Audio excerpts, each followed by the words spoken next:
Hey everyone! If you're gearing up for a major geophysics or seismology exam, you are in the exact right place. Today, we're going to master one of the most fascinating and, honestly, kind of mind-bending topics in planetary physics, Earth's normal modes. You might also know them as free oscillations. Think of this explainer as your ultimate structured study guide. We're going to break down all that heavy physics, map out the complex 3D geometry, and give you the conceptual frameworks you need to absolutely ace your upcoming test. So grab your notebooks and let's get into it. To truly wrap our heads around what a normal mode actually is, we kind of have to scale up our thinking. Most earthquakes just send a localized shudder through the crust, right? But every once in a while, an event happens that is so unfathomably energetic, it doesn't just shake the ground, it sets the entire planet vibrating. The 2004 Sumatra earthquake was one of those rare, catastrophic events. It was so massively powerful that it literally made the Earth ring like a giant bell for days on end. And here's the crazy part.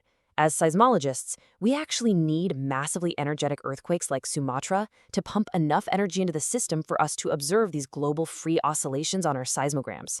Without them, the planet is just too quiet to hear the ringing. Okay, let's look at our agenda for today. We're covering 1. The ringing Earth. 2. The vibrating string analogy. 3. Spheroidal and toroidal modes. 4. Splitting and anisotropy. 5. Measuring deep Earth density. And 6. Exam practice focusing on impossible modes. Let's jump in. Section 1. The ringing Earth. So when an earthquake rings the entire planet, those standard equations you use for unbounded body waves traveling from point A to point B, they simply aren't going to cut it. Because we live on a bounded spherical Earth, we have to rely on a special kind of math, spherical harmonics. If you see this term pop up on your exam, here is exactly how you define it. They are the mathematical basis functions for global seismic waves. What that actually means is that any seismic wave traveling through the Earth can be represented mathematically as a weighted sum of these normal modes. And when we look at a power spectrum after a giant earthquake, they show up as distinct, measurable peaks. Section 2. The vibrating string analogy. Jumping straight into 3D spherical wave equations can definitely be overwhelming, so let's lower the cognitive barrier for a second. Think about a simple 1D string fixed at both ends, like on a guitar. When you pluck it, it vibrates in standing waves. You've got your fundamental mode and then higher frequency overtones, all constrained by those fixed boundaries at either end. Now scale that up to our 3D Earth. The physics are remarkably similar, but instead of a string fixed at two ends, our standing waves have to wrap all the way around the spherical surface and meet perfectly at a null point. The discrete frequencies that satisfy those complex boundary conditions are called eigenfrequencies. Just like that guitar string has a fundamental frequency and higher overtones, the Earth has a fundamental mode and higher overtones, which we denote with the letter N. Section 3. Spheroidal and toroidal modes.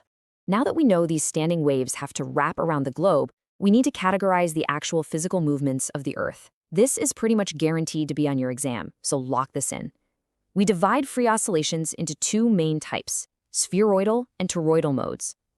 Spheroidal modes, denoted by S, involve actual changes in the Earth's volume.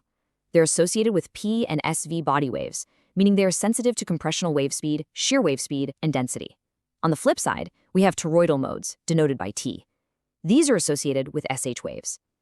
The absolute critical difference you need to remember here is that toroidal modes involve horizontal shear or twisting motions, meaning zero change in overall volume.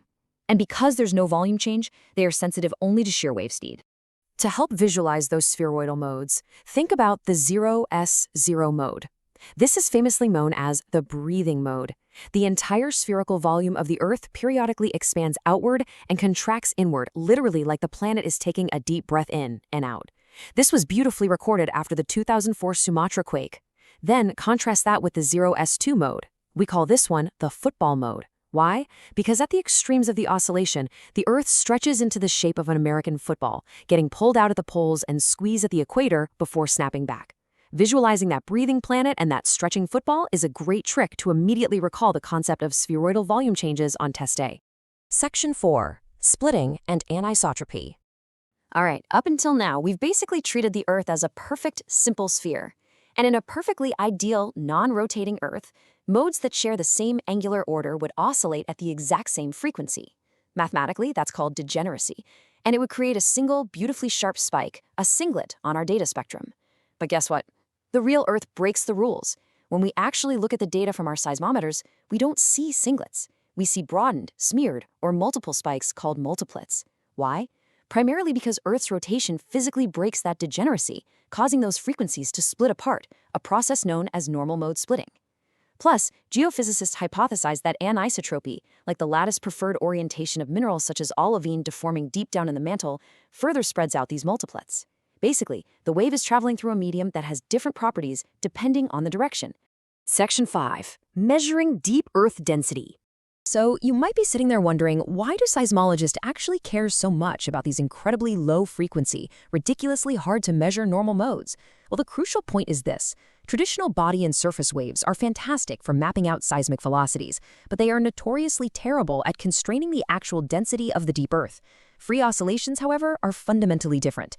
Think back to that breathing mode. When the Earth expands, the restoring force pulling it all back together isn't just elasticity, it is gravity itself.